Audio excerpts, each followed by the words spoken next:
You can tell me about that later. Where's the Overland Station? But I wrote a letter resigning as Overland's agent. Hollywood has always been dazzling with its glamour, but behind the scenes lie secrets that have never been revealed. Among them is the story of legendary Western star Randolph Scott and the rumors surrounding his private life, which continue to intrigue many. Could it be true that Scott secretly dated famous gay celebrities? Let's explore. In the grand tapestry of Hollywood's golden age, certain figures rise above the glittering crowd, not simply because of their fame, but because of the archetypes they embody. One such figure was Randolph Scott, a man whose rugged silhouette became synonymous with the American West on screen. Born in 1898 into a traditional Southern family, Scott's path to stardom was far from predestined. In fact, before his name would ever appear on a marquee, he had already lived a chapter of history, serving his country in World War I. This experience, marked by discipline, stoicism, and quiet resilience, would later echo in the roles that defined his cinematic career. When Randolph Scott finally arrived in Hollywood during the late 1920s, the film industry was undergoing seismic changes. Silent pictures were giving way to the talkies, studios were expanding their power, and the Western genre, long a staple of early American cinema, was searching for fresh heroes. Scott, tall, broad-shouldered, and possessing a steady gaze that conveyed both strength and sincerity, quickly found his place. Audiences were drawn not to flamboyant gestures or overly dramatic performances, but to the understated gravity with which he inhabited his characters. He didn't need to shout to command attention. His very presence filled the screen with authority. Over a career that spanned more than 3 decades, Scott appeared in over 100 films, carving out a reputation as Hollywood's quintessential cowboy. Yet, unlike many stars who became typecast against their will, Scott embraced the Western as his artistic home. He understood the genre's mythic power, its ability to project ideals of honor, justice, and endurance, qualities he both represented and believed in. While many actors of his era flirted with multiple genres to broaden their appeal, Scott chose a different path. By dedicating himself primarily to Westerns, he solidified his image as the stoic lawman, the lone rider who carried the moral compass of the frontier. Perhaps the most celebrated chapter of his career came through his collaboration with director Bud Boetticher in the 1950s. Together, they created a series of lean, tightly constructed Westerns, films that critics would later hail as masterpieces of the genre. Unlike the sprawling epics that romanticized the West with lavish cinematography and orchestral scores, the Scott Boetticher films were stripped down to their essentials. They focused on moral dilemmas, stark landscapes, and characters whose fates were often sealed by personal codes of honor. Scott, with his weathered face and deliberate movements, became the perfect vessel for these stories. He was not merely acting. He was embodying a way of life that felt both timeless and distinctly American. Scott's appeal lay in his quiet charisma. He was not a man of flamboyance or scandal, and in many ways, his private life mirrored the restraint of his screen persona. Unlike other Hollywood stars whose off-screen dramas became fodder for tabloids, Scott maintained a dignified distance from the excesses of celebrity culture. This reserve only deepened his allure. To audiences, he seemed authentic, an actor whose personal values aligned seamlessly with the roles he portrayed. He was, in short, believable in a way that few stars could claim. The longevity of his career was a testament not only to his talent but also to his adaptability.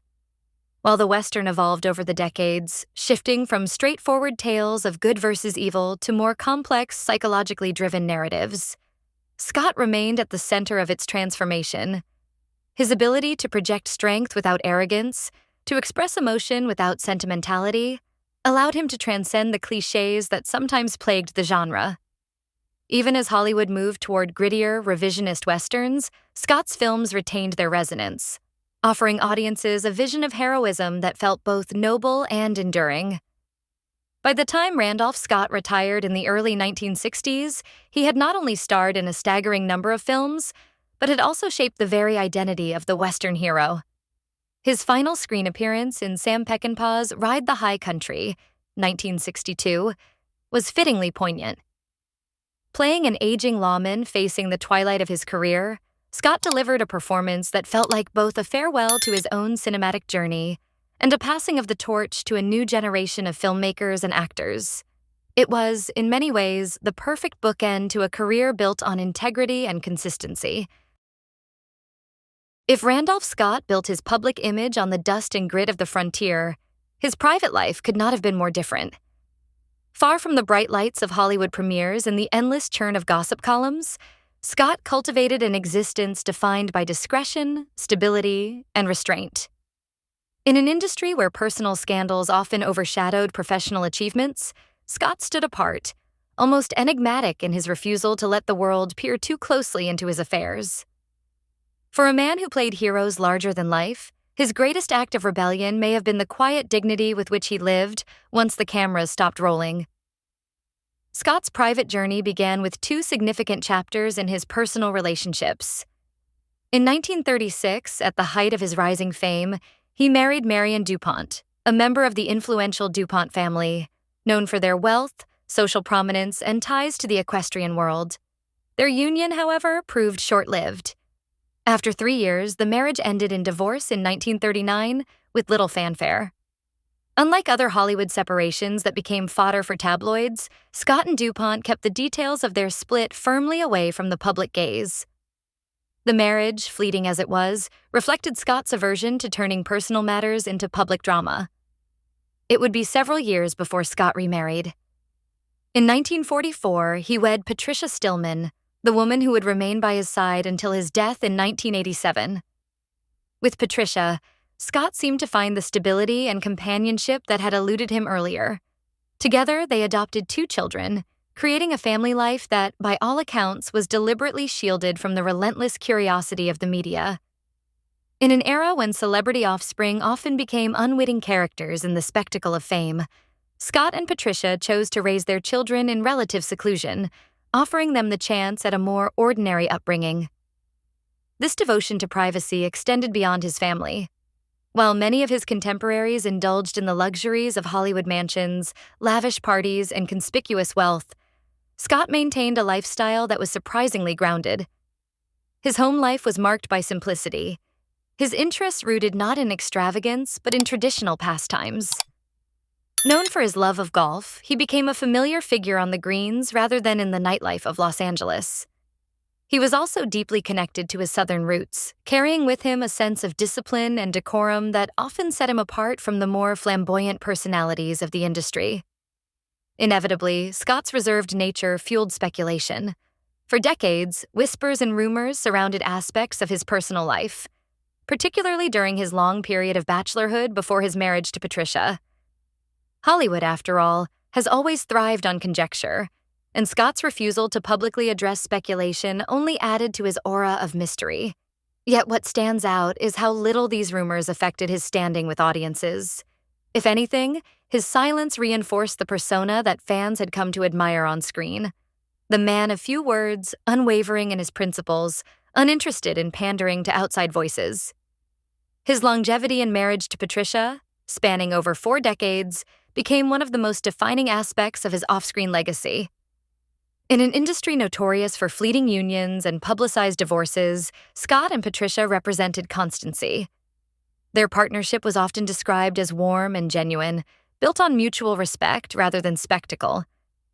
This steadfastness not only gave Scott personal fulfillment, but also strengthened the impression of integrity that audiences already associated with him through his films. Financially, Scott was also shrewd, another testament to the careful, deliberate manner in which he approached life. Unlike many stars who earned vast sums only to lose them through mismanagement or indulgence, Scott invested wisely, particularly in oil and real estate. By the time he retired, he had amassed a fortune that ensured his family's comfort for generations. Yet even in this, he refrained from boasting or indulging in ostentation. His wealth, much like his fame, was handled with the same quiet restraint that defined his character.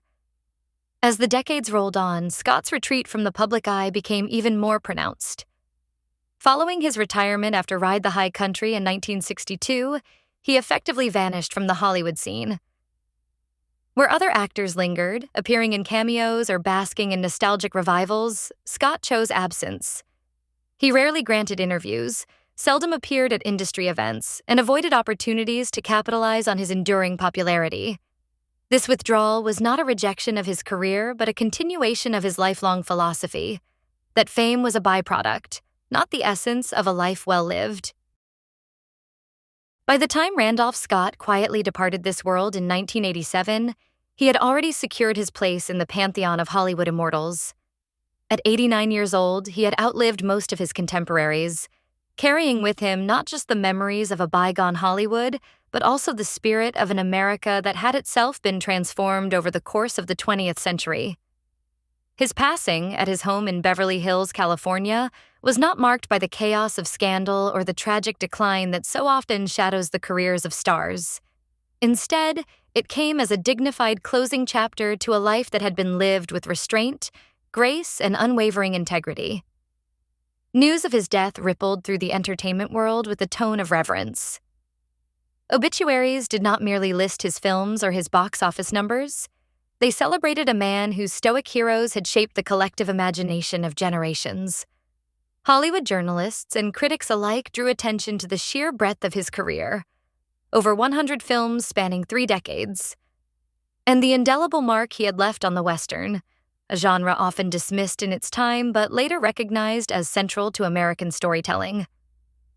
For fans, particularly those who had grown up watching him stride across the silver screen, his death felt less like the loss of an actor and more like the closing of a chapter in the myth of the American West. Scott's funeral reflected the man himself, private, understated, and dignified. His remains were taken back to his hometown of Charlotte, North Carolina, where he was laid to rest. It was a poignant return to the Southern soil where his journey had begun nearly 9 decades earlier. For all his years in Hollywood, Scott had never fully shed his Southern roots. In many ways, they had been the foundation of his identity. To be buried in Charlotte was not only a personal choice, but a symbolic gesture, a return home for a man who had traveled so far in life, yet remained anchored to the values of his upbringing. What followed was a reevaluation of his work, not just as entertainment, but as cultural heritage. Institutions such as UCLA took steps to preserve his legacy, archiving memorabilia, documents, and personal items tied to his career. These collections, now studied by film historians, serve as vital resources for understanding not just Scott, but the broader context of mid-20th century American cinema. From old scripts and production notes to costumes and promotional material, these artifacts are windows into an era when Hollywood was still discovering the myths it would export to the world. For scholars, Scott's career offers a fascinating study in contrast. He was a major box office draw, yet not always given the critical respect afforded to contemporaries in more serious genres. It was only in later years, particularly through the reappraisal of his collaborations with Bud Bettisher, that critics recognized his artistry. His death crystallized the understanding that his films were not simply westerns. They were moral dramas, character studies framed by the stark landscapes of the frontier. This shift in perception ensured that his legacy would endure, not as a relic of a disposable genre, but as a cornerstone of American film history. Even outside academic circles, Randolph Scott's influence continued to resonate. His screen persona, honorable, restrained, principled, became the model for countless portrayals of Western heroes in later decades. From Clint Eastwood's revisionist gunslingers to Kevin Costner's stoic lawmen, echoes of Scott's archetype can be found in nearly every major Western that followed. His passing, therefore, was not just the end of an individual life, but the symbolic passing of the torch to new generations of actors and filmmakers who would reinterpret the myths he helped define. Perhaps most striking in the aftermath of his death was the way fans remembered him. Letters, tributes, and retrospectives emphasized not just his work, but the sense of stability and reliability he represented. In a century marked by upheaval, 2 world wars, economic depressions, social revolutions, Randolph Scott had offered audiences a vision of constancy. His cowboys, sheriffs, and outlaws were men who lived by a code, who faced chaos with quiet resolve, who reminded viewers that dignity could prevail even in the harshest of landscapes. To many, his passing felt like the loss of that steady compass, a reminder of how fleeting such figures can be. The endurance of Scott's legacy speaks volumes about the man himself. He may not have sought headlines in life, but in death he became the subject of thoughtful reflection. His image, carefully preserved in archives and immortalized on film, remains instantly recognizable. The lean figure on horseback, eyes scanning the horizon, ready to face whatever comes. For cinephiles, his films are more than nostalgia. They are studies in character, morality, and the American spirit. For general audiences, they remain timeless tales of courage and honor, accessible even to those unfamiliar with the context of their creation. In the final analysis, Randolph Scott's passing was less an ending than a continuation. Though his earthly journey concluded in 1987, his presence persists. On television screens, broadcasting classic films, in university classrooms dissecting the Western genre. In cultural memory, where the cowboy remains one of America's most enduring symbols. His burial in Charlotte closed the circle of his personal story, but the narrative of his impact continues to unfold, inspiring those who seek to understand not only cinema, but also the ideals it reflects. Randolph Scott once rode into the cinematic sunset countless times, a solitary figure disappearing into the horizon. When he finally rode into his own, he did so in character, quietly, with dignity, leaving behind a legacy that endures like the endless plains of the frontier. For Hollywood and for America, his death was not the fall of a star, but the gentle fading of a light that continues to glow, steady and true, in the history of film. When Randolph Scott passed away in 1987, Hollywood bid farewell not only to one of its most enduring Western heroes, but also to a man whose private life remained wrapped in silence. For decades, Scott had embodied the cowboy code on screen. Stoic, restrained, principled. Off-screen, however, whispers persisted.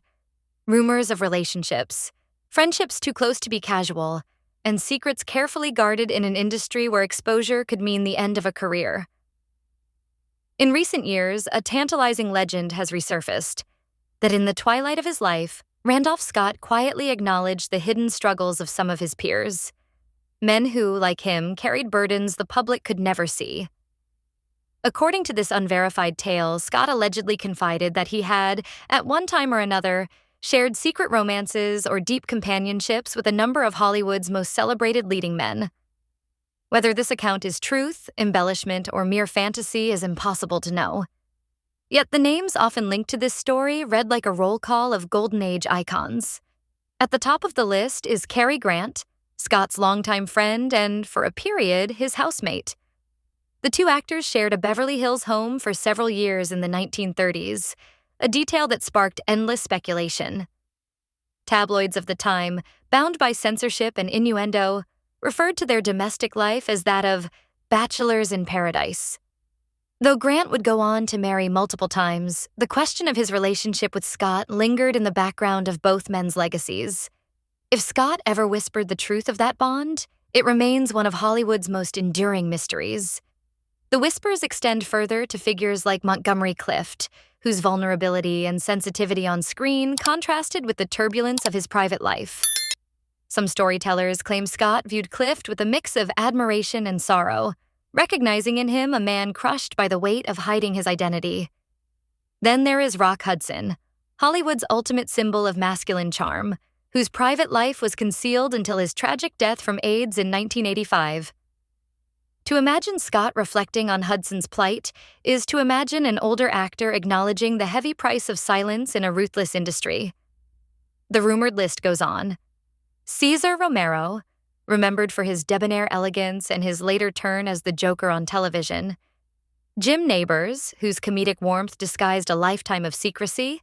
And Merv Griffin, television mogul and showman, whose career thrived on a carefully maintained public image. In these speculative accounts, Scott did not speak of these men to scandalize them, but to honor them, to acknowledge the quiet courage it took to live in the shadows at a time when being exposed could end a career overnight.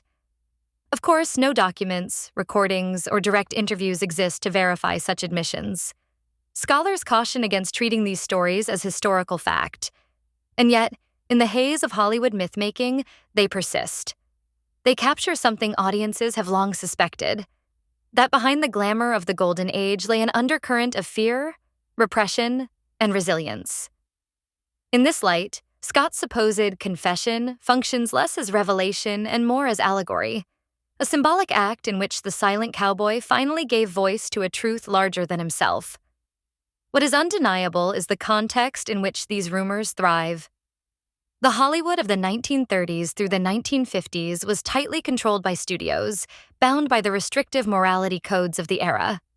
Actors lived double lives, carefully curating their public personas while concealing private truths.